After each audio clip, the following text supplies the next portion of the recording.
Kata akhirnya artinya dari berbagai persoalan, berbagai hal yang Tuhan izinkan terjadi, akhir-akhirnya ya, kemenangan-kemenangan berikut-berikutnya kita boleh alami, tapi akhirnya hendaknya kamu kuat di dalam Tuhan. Nah, ini dia ya.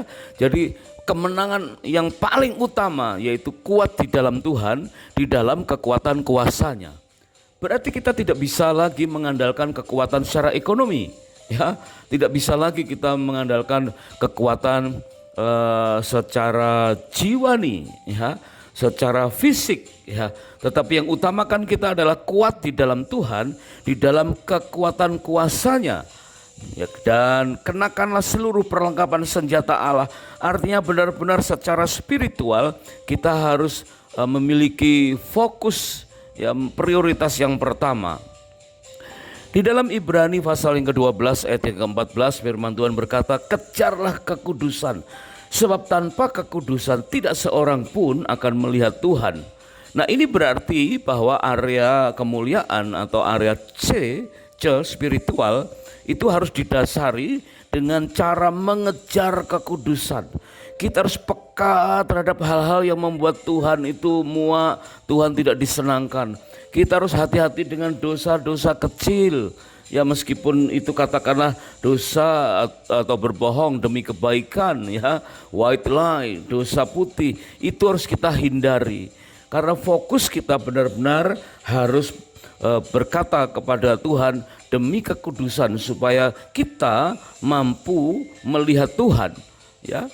Ya, boro-boro kita menghadirkan Tuhan, kalau tanpa kekudusan melihat saja tidak bisa. Sebab itu kita harus mengutamakan kekudusan di hadapan Tuhan, supaya area C, area kemuliaan, yaitu area spiritual, dapat kita selesaikan.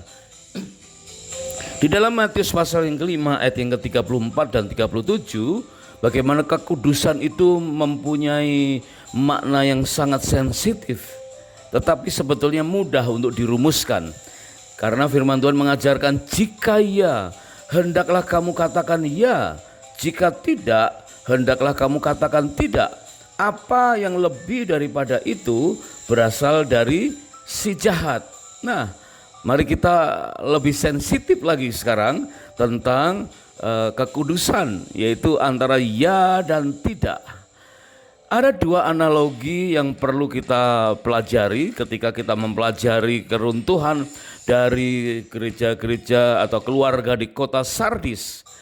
Yaitu ada makanan olahan, ya, penemuan baru dari ahli dari Kanada yang memproduksi makanan baru namanya Omnipork dengan pabrik di Thailand. Tetapi Omnipork ini ternyata sangat terkenal di Hong Kong, ya. Dan Omnipork ini makanan olahan yang terbuat dari jamur shiitake, kemudian biji-bijian dan protein nabati, dan dibuat semirip mungkin dengan daging babi. Maka disebut Omnipork ini sebagai daging babi palsu, ya. Teksturnya mirip dengan daging babi, irisannya mirip dengan daging babi, ya. Juga ada yang seperti kornet, ya, yang lembut gitu. Itu mirip seperti aromanya, warnanya seperti mirip seperti daging babi asli, ya, tetapi itu daging babi palsu. Nah, meskipun palsu, ya, tetapi dengan kadar kolesterol yang rendah dan tidak mengandung protein hewani, sehingga aman untuk para vegan, para vegetarian itu bisa leluasa dengan nikmat makan berbagai varian, sehingga meskipun palsu tapi dikejar-kejar, ya. Banyak orang mengejarnya karena bikin sehat, mereka bilang, ya, palsu tapi baik, ya. Nah, kemudian yang kedua adalah cabai rawit yang dicat dengan warna merah. Ini terjadi di sebuah pasar di Jawa Tengah, di kota Purworejo, ya. Waktu itu kasus ini marak diberitakan di bulan Desember tahun 2020, di tengah-tengah pandemi bagi Indonesia, ya. Karena waktu itu juga terjadi gagal panen sehingga cabai merah harganya meroket, melambung tinggi, maka cabai rawit warna hijau dicat warna merah. Nah, setelah diteliti cabai rawit merah ini sebagai cabai merah palsu karena warna merahnya itu ternyata berasal diduga dari cat kayu ya yang setelah diuji lab tidak larut alkohol dan mengandung zat kimia yang sangat berbahaya, bersifat karsinogenik, bisa menyebabkan kanker ya. Sudah palsu bikin penyakit, berarti ini langsung ditolak. Dan banyak orang menghujat si pemalsu ini dengan begitu tajamnya. Jelas-jelas ya cabai rawit palsu, cabai merah palsu, palsu dan bikin penyakit, ditolak. Nah, bandingkan dengan Omniport ya. Omniport dan cabai merah palsu ya. Omniport adalah palsu tapi dikejar-kejar orang, disukai. Palsu tapi bikin sehat. Sedangkan cabai merah palsu bikin sakit. Nah, perhatikan dua kebenaran ini ya, dua hal ini ya. Yang pertama palsu tapi bikin sehat dan dikejar-kejar banyak orang. Sementara yang kedua palsu tapi bikin penyakit dan ditolak banyak orang. Nah, jika dua hal ini kita terapkan dalam kehidupan kita, maka kita harus waspada dengan Matius pasal yang kelima ayat 34 dan 37. Firman Tuhan mengajarkan, jika ya, hendaklah kamu katakan ya. Jika tidak, hendaklah kamu katakan tidak.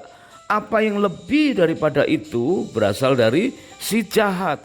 Harusnya baik Omniport maupun cabai merah yang palsu ya, dua-duanya palsu. Jika palsu, katakan itu palsu ya. Jika itu asli, katakan itu asli. Meskipun bermanfaat, tapi jika palsu, kita harus anggap, harus nilai sebagai sesuatu yang palsu. Ya memang menjamin tidak kolesterol tidak tinggi, ya kadar lemak yang rendah, kemudian berpotensi untuk tidak bermasalah dengan asam urat, ya dan lain sebagainya, hal-hal yang baik. Tetapi Omniport sebagai daging babi palsu yang akhirnya dikejar banyak orang, membuat konsep kita tentang kekudusan jadi mudah luntur. Sehingga kita bisa-bisa saja jatuh dalam dosa putih, yaitu berbohong demi kebaikan, white lie. Padahal di dalam Matius 5 tadi ayat yang ke-37 disebutkan apa yang lebih daripada itu berasal dari si jahat. Artinya ada banyak upaya-upaya kejahatan yang mengkamuflase, yang menipu daya kita, sehingga kita sulit membedakan antara yang kudus dan yang tidak kudus, antara yang kudus dan yang kudus. Nah, inilah persoalan yang perlu kita waspadai.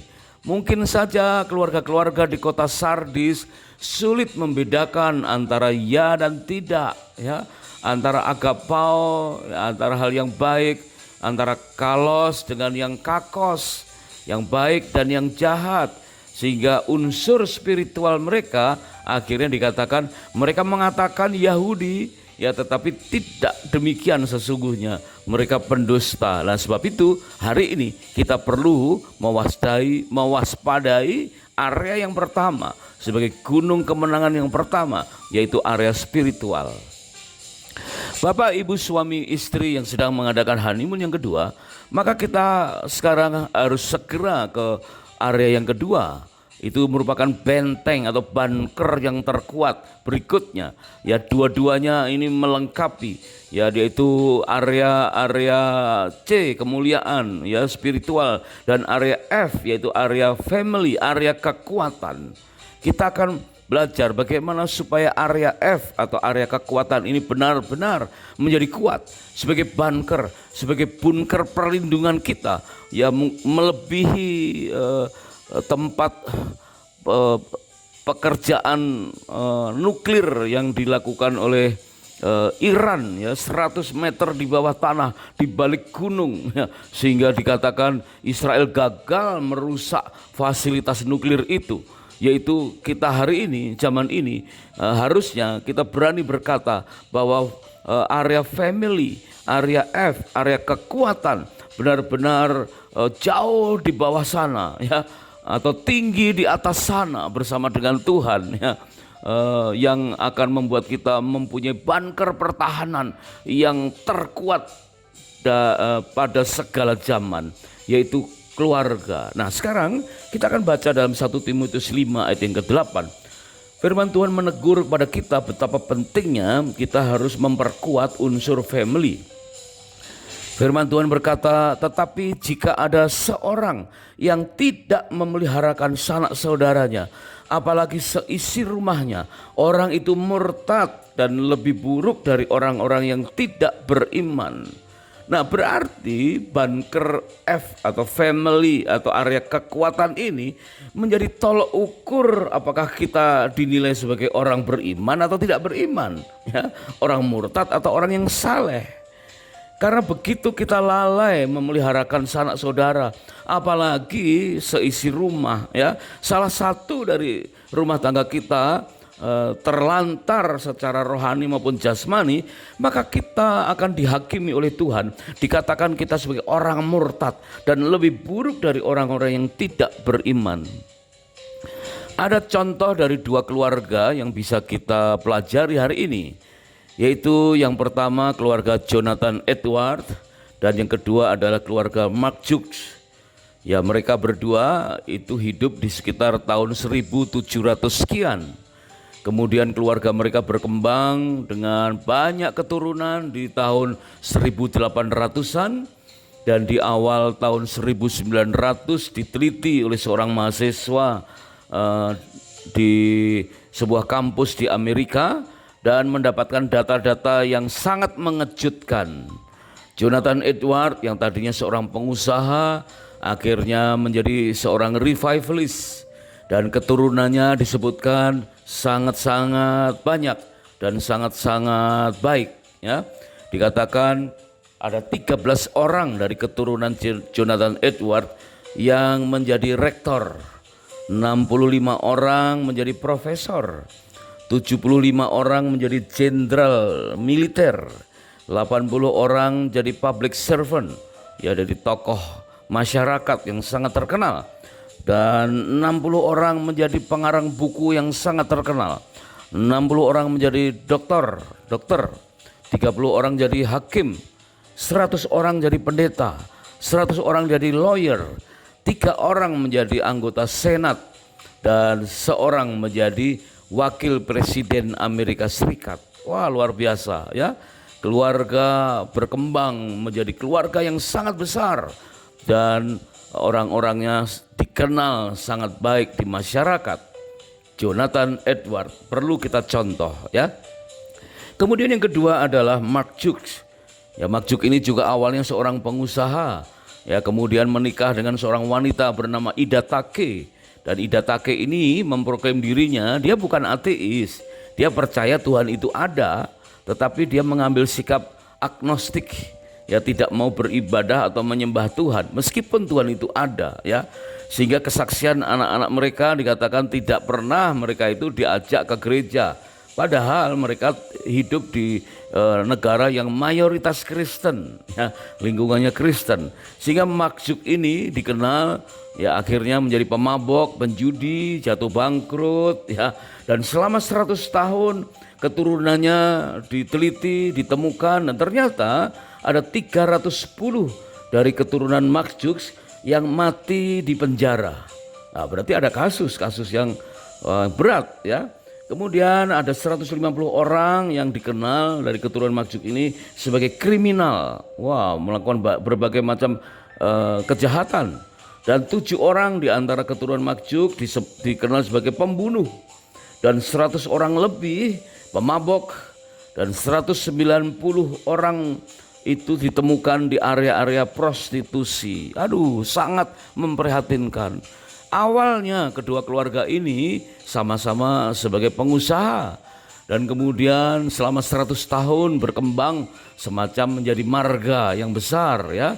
Tetapi ternyata keturunan-keturunan mereka setelah diteliti itu berbeda sangat nyata, ya. Kesimpulannya keluarga Jonathan Edward, ya, yang hidup tahun 1703 dan meninggal dunia di tahun 1758.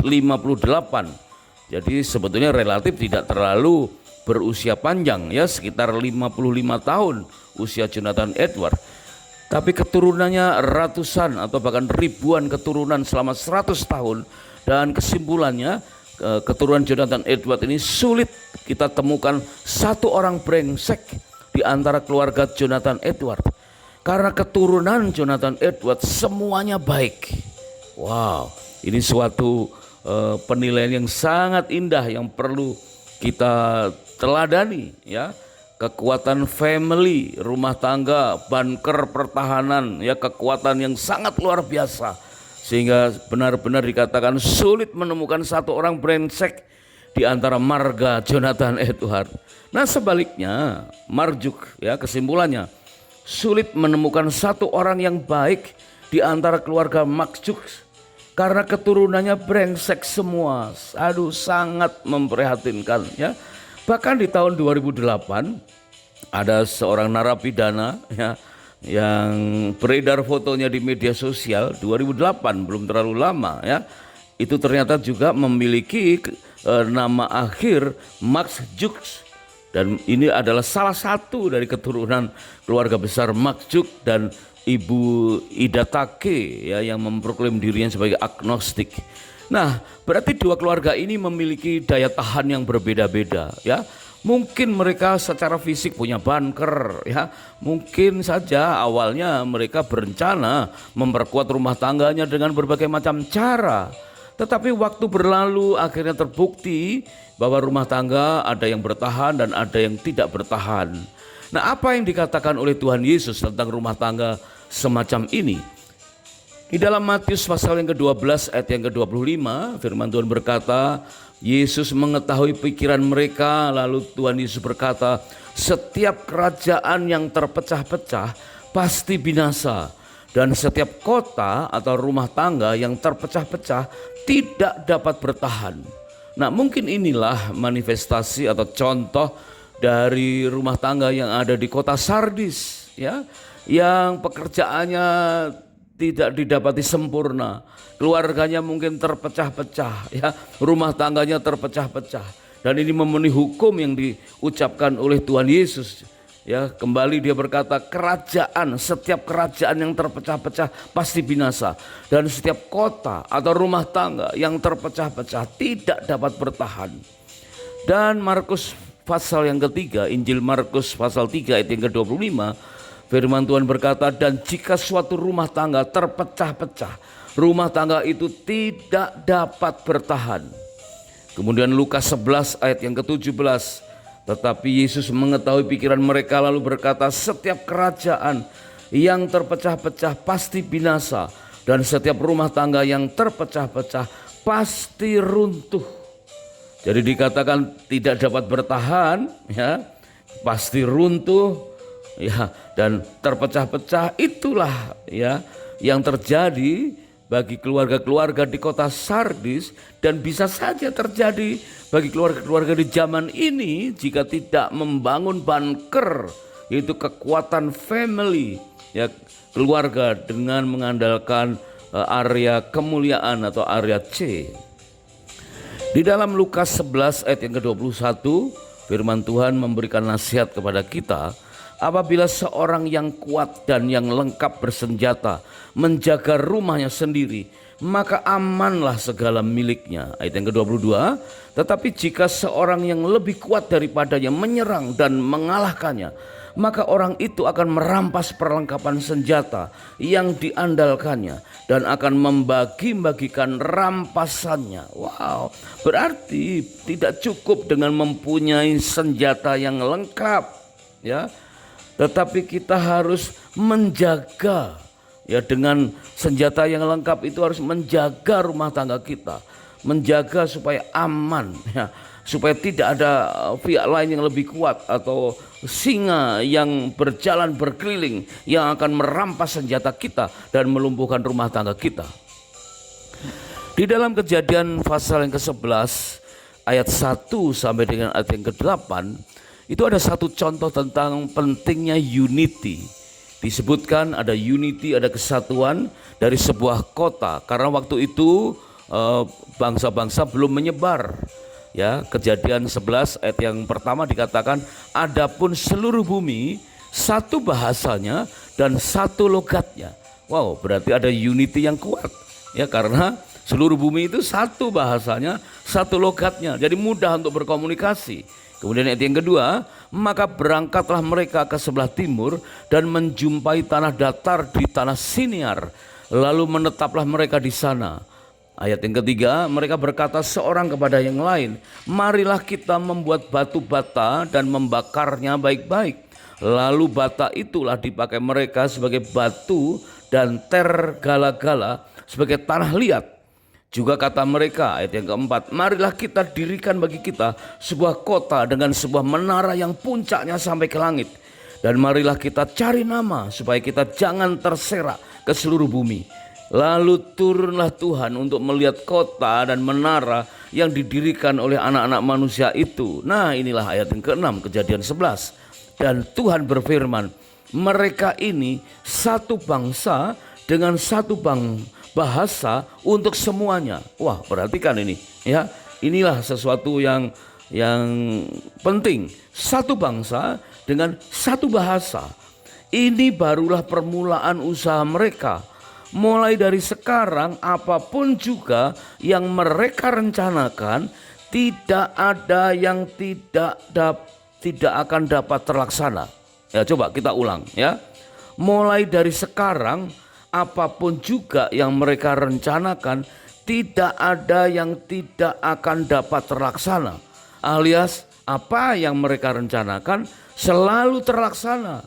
Ya, baik itu hal yang baik maupun hal yang jahat, karena mereka unity, satu bahasanya dan satu logatnya. Ya, maka apa saja yang mereka rencanakan, tidak ada yang tidak akan dapat terlaksana. Artinya semuanya ya, akan terlaksana. Nah, sebab itu Tuhan melihat ya, karena manusia kecenderungannya berbuat jahat, maka ayat yang ke-7, baiklah kita turun dan mengacau balaukan di sana bahasa mereka, sehingga mereka tidak mengerti lagi bahasa masing-masing. Ayat yang ke-8, demikianlah mereka diserahkan oleh Tuhan dari situ ke seluruh muka bumi, dan mereka berhenti mendirikan kota itu. Nah, makna dari ini adalah ketika setiap keluarga satu bahasa, satu logat, satu unity, ya, area family-nya satu, kuat, ya, maka tidak ada yang tidak akan dapat terlaksana. Semua rencananya pasti terlaksana, ya. Tidak ada yang gagal. Karena apa? Karena adanya kekuatan dalam bunker pertahanan rumah tangga. Ya, bahkan ya, suami dan istri yang dikatakan bukan lagi dua melainkan satu, seringkali bahasanya berbeda, pemahamannya berbeda. Maka hari ini harus menyatu terlebih dahulu.